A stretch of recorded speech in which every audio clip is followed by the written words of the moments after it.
পরে তো চলে যাবে। কোথায়? যেতে আমাকে রেখে? হ্যাঁ, না, আমি যাবো চলে। শুটিং এ চলে যাবে আন্টি। চিন্তা করো, কত বড় দুষ্ট। তো তুমি দিচ্ছ কেন, যেতে দিচ্ছ কেন? বলো কিছু। কোথায় যাবো? কোথায় যাও শুটিং এ? কোথায় যাবো? কোথায় যাবো? আমি যাব হচ্ছে এই যে চলে যাবো। নিয়ে যাবো। নিয়ে যাবা? তুমি শুটিং এ যাবা? হ্যাঁ, আমরা শুটিং এ থাকবো, তাই না আন্টি?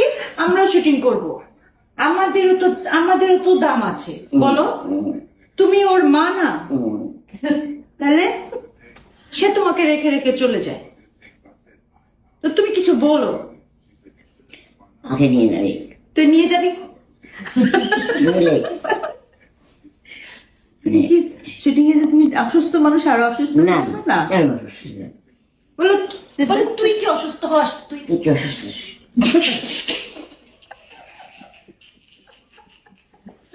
আমি যা বলবো তুমি তা বলবা। তোকে আমি এই জন্য বড় করছি, বলো বলো বলো, ওকে বলো, বলো না, তোকে এই জন্য বড় করছি, বলো।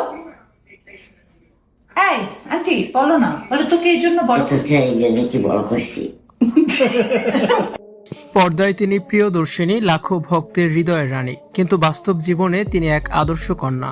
মায়ের অসুস্থতায় সবকিছু দূরে ঠেলে আজ এক অনন্য দৃষ্টান্ত স্থাপন করেছেন ঢাকাই চলচ্চিত্রের জনপ্রিয় নায়িকা মৌসুমী। অসুস্থ মাকে ঠিক ছোট বাচ্চার মতো আগলে রেখেছেন এই অভিনেত্রী। মায়ের সেবা যত্ন নিশ্চিত করতে দীর্ঘ 3 বছর ধরে সব ধরনের কাজ থেকে বিরতি নিয়ে অবস্থান করছেন সুদূর আমেরিকায়।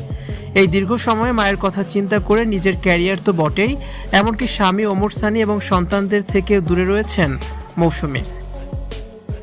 মৌসুমীর কাছে জীবনের সবকিছুর ঊর্ধ্বে তার মা।